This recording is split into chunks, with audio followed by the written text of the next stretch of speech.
Hello pour cette nouvelle session. C'est parti.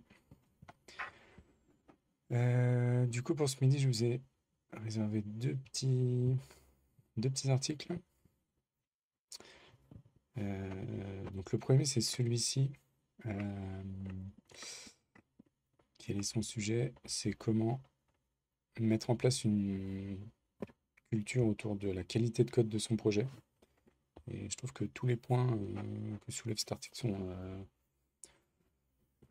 sont très intéressants. Et c'est un truc, je pense, qui est assez sous-évalué aujourd'hui.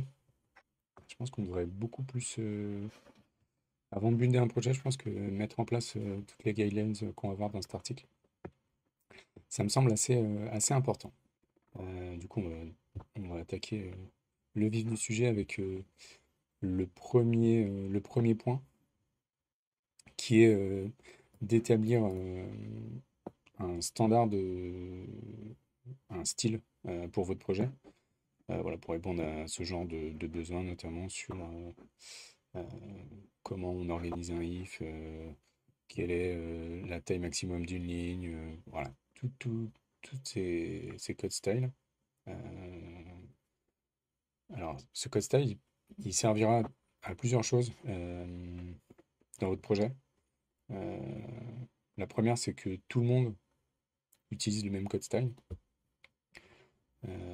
Ça permet d'avoir vraiment une régularité dans la lecture de votre code. Et si à un moment vous lisez un if comme ça, après un comme ça paraît rien, mais à la longue, ça risque de fatiguer un peu la lecture. Euh, et en plus, souvent le code style il est appliqué au save sur un fichier. Et du coup, vous risquez d'avoir des PR qui sont assez illisibles. Alors même si vous n'êtes pas obligé de commit ce code style à chaque fois, et vous pouvez essayer de committer que ce que vous avez fait. Il n'empêche qu'à un moment donné, euh, ce code style il viendra vous embêter sur de l'auto-format, sur du save au moment des PR, des pull requests. Donc au moment de la revue, c'est toujours assez désagréable d'avoir juste euh, des bouts de code qui sont réindentés, des ifs qui sont juste restylés, des méthodes qui sont déplacées parce qu'on a décidé que les statiques, on les mettrait en première et donc notre éditeur va les move toute seule. Voilà. Tout ce genre de code style, c'est hyper important donc de le setter euh, en début de projet et surtout que tout le monde utilise le même. Et donc ça doit faire partie aussi de votre workstation setup, donc l'installation de votre poste pour tout nouvel arrivant, de manière à ce que personne utilise un code style différent, même si ça se verra normalement assez rapidement. Euh, mais en tout cas, c'est des petites choses qui font que bah, votre projet il roulera beaucoup mieux. Parce qu'en plus, ce que dit l'article, hein, c'est que vous vous embêtez peut-être pas à le définir vous-même sur tous les points. C'est assez. Je sais pas si vous avez déjà regardé tout ce que définit un code style, mais c'est assez long et ça peut être assez pénible à faire. Donc utiliser des choses qui sont déjà faites. Alors, de préférence qui matchent avec aussi vos besoins. S'il y a des trucs que vous trouvez nuls dans le code style qui est proposé par Airbnb, Google, bah, prenez-en un autre ou modifiez un peu ce que vous voulez. En tout cas, adaptez-le un peu à votre contexte si besoin, sans perdre trop de temps non plus. Parce que l'idée, c'est pas non plus d'établir ce code style et d'y passer une semaine. L'idée, c'est vraiment d'appliquer ça dès le début. On se met vite fait d'accord entre devs. Pas besoin d'avoir tous les devs parce que, spoiler alerte, vous serez jamais tous d'accord sur le code style. Il y a toujours des manières de penser différentes. Et c'est bien comme ça aussi. Et voilà, il y a un moment donné où il faut aussi avancer et c'est pas non plus euh, si important que ça pour y passer trop de temps. Ce qu'il faut par contre, c'est de bien le setter et que tout le monde ait le même. Ça, c'est très important. Vous pourrez lire dans l'article les détails que lui souligne. Ils sont peut-être un poil différents de ceux que moi je souligne. Le deuxième point, il est hyper pertinent. Euh, Moi, j'ai découvert ce genre de choses assez tardivement, je dois l'avouer. C'est pas juste créer des issues, hein, c'est moi ce que je reformule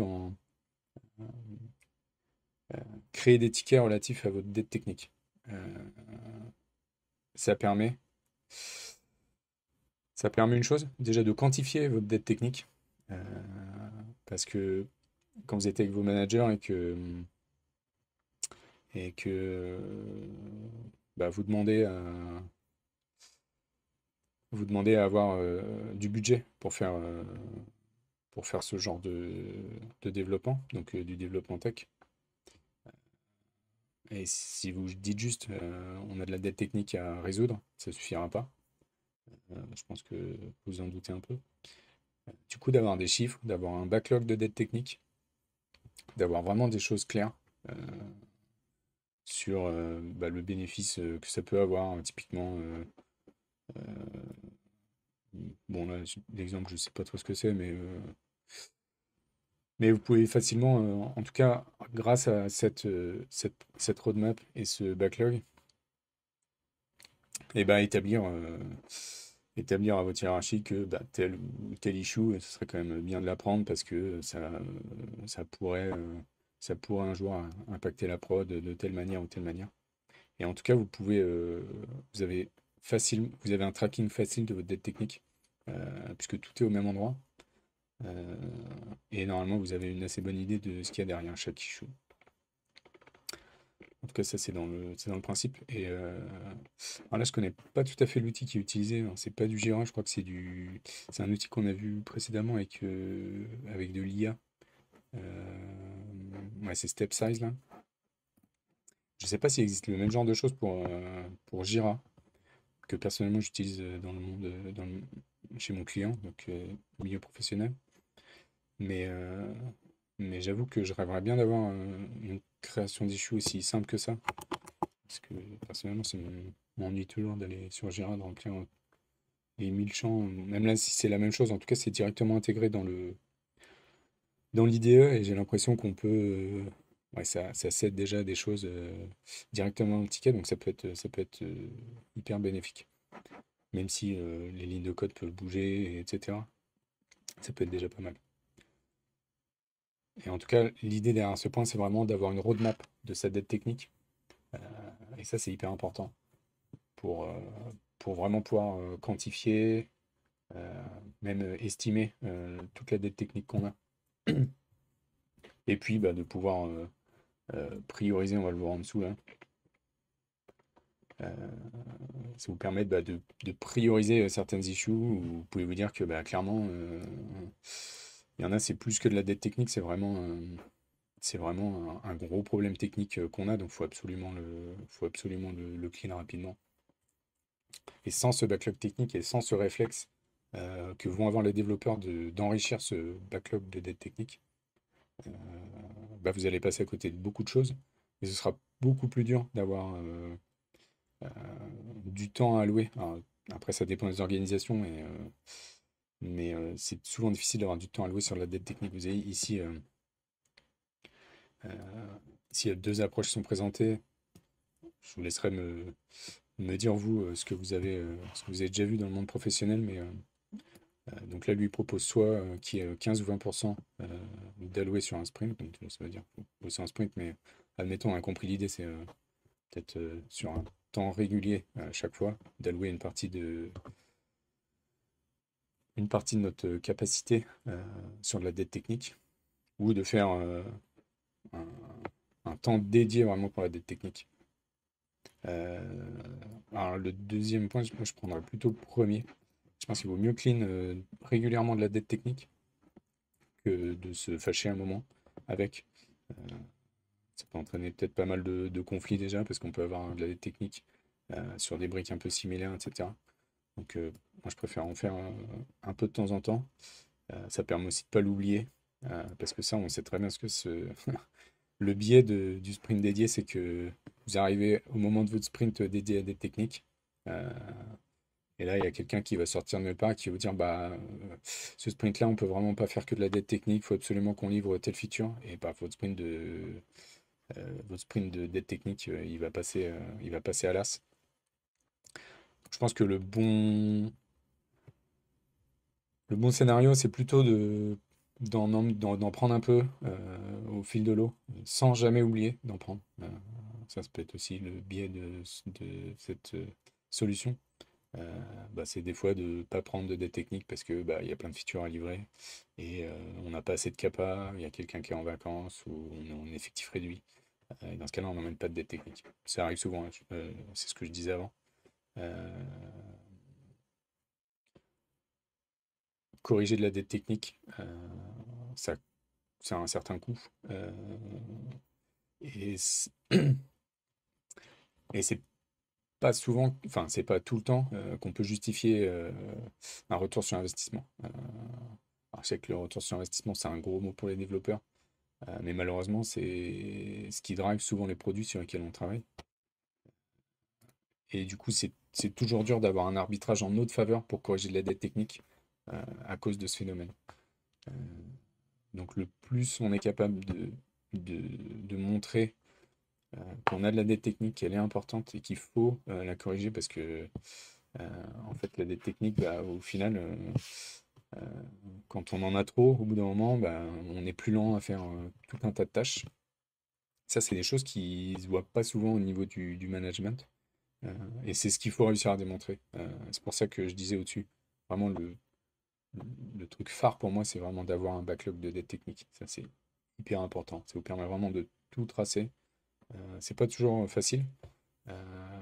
Et souvent, quand votre projet est assez vieux, c'est pas une tare, hein, il peut être vieux et être très bien maintenu et être complètement à jour sur les technos.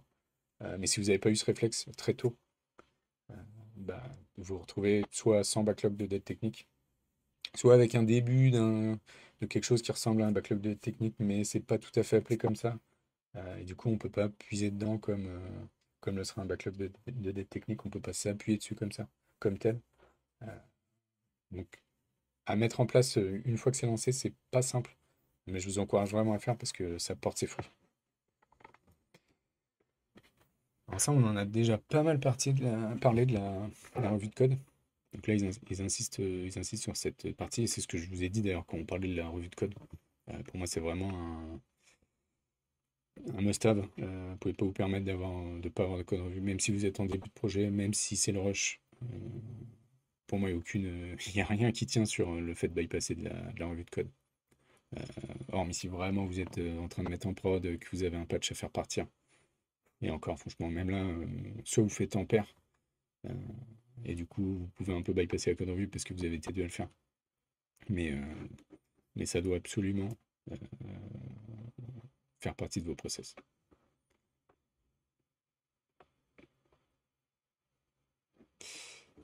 Et là, c'est ce que je disais, alors je ne sais plus si j'en ai parlé précédemment, mais d'avoir une liste de choses à cocher pour valider une code review. Il y a je sais que sur GitHub ou GitLab, il y a possibilité de créer des templates quand on crée une PR. Et on peut venir mettre tout un tas enfin ce genre de choses là pour que ça fasse des to-do list.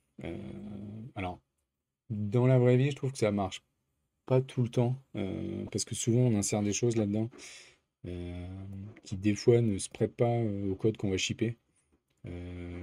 Et du coup, on a une to-do list, mais qui, qui soit doit être retouchée par le dev qui crée la revue pour l'adapter à son besoin, mais en même temps, le dev qui l'adapte, quand il crée sa PR, il va peut-être pas oser enlever des trucs de la to-do parce que ça fait partie de la to-do et que ça a été décidé comme ça. Du coup, je trouve que ça part ça part d'une bonne idée, mais c'est pas toujours simple dans la réalisation.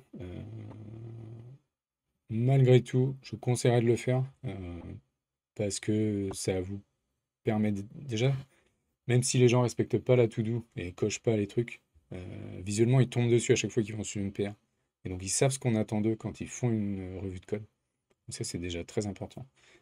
Notamment quand vous avez des nouveaux arrivants, voilà, ils savent ce qu'on attend d'eux sur une revue de code. Euh, Ça peut faire partie des choses qu'on oublie de présenter au moment de l'onboarding d'un nouveau. Euh, donc rien que pour ça, je trouve que en plus ça coûte pas grand-chose à mettre en place. Créer un template GitHub ou GitLab quand on crée une PR, c'est vraiment assez rapide à faire. Et puis après, lister une to-do list, Bah, basiquement, vous voyez là, je pense que faut copier-coller de ça doit pas être loin de ce qui. Enfin, ça se prête à tout le monde en général. Ça marche assez bien de récupérer des to-do list d'ailleurs ou de la créer rapidement, hein. Je pense qu'on sait tous ce qu'on attend d'une revue de code, peu ou prou selon les spécificités d'un projet.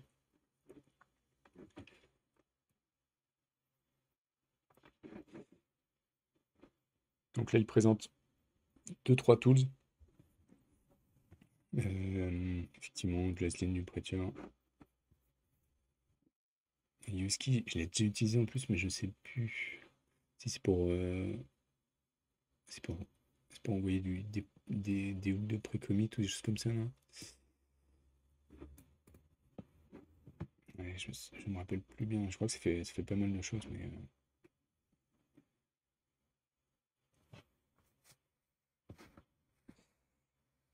Step Size, du coup, on en avait parlé l'autre jour. C'était de l'intelligence artificielle qu'il fallait plugger un peu partout. Apparemment, qui fait pas mal de choses. Faudrait que je refasse un point sur ce truc parce que ça a l'air de répondre à pas mal de besoins. Ok. Et Snyk, qu'on disait l'autre jour pour de la sécurité, de la performance. Donc ça, c'est plus des choses que vous allez pouvoir soit brancher à votre projet pour que ça vienne valider une PR. C'est comme ça que je le vois en tout cas. Les trucs qui vont starter une fois que votre PR est lancé, et ça valide ou pas via des GitHub Actions ou votre CI, peu importe. Ça, c'est un autre truc qui est assez important. C'est pas toujours simple à mettre en place.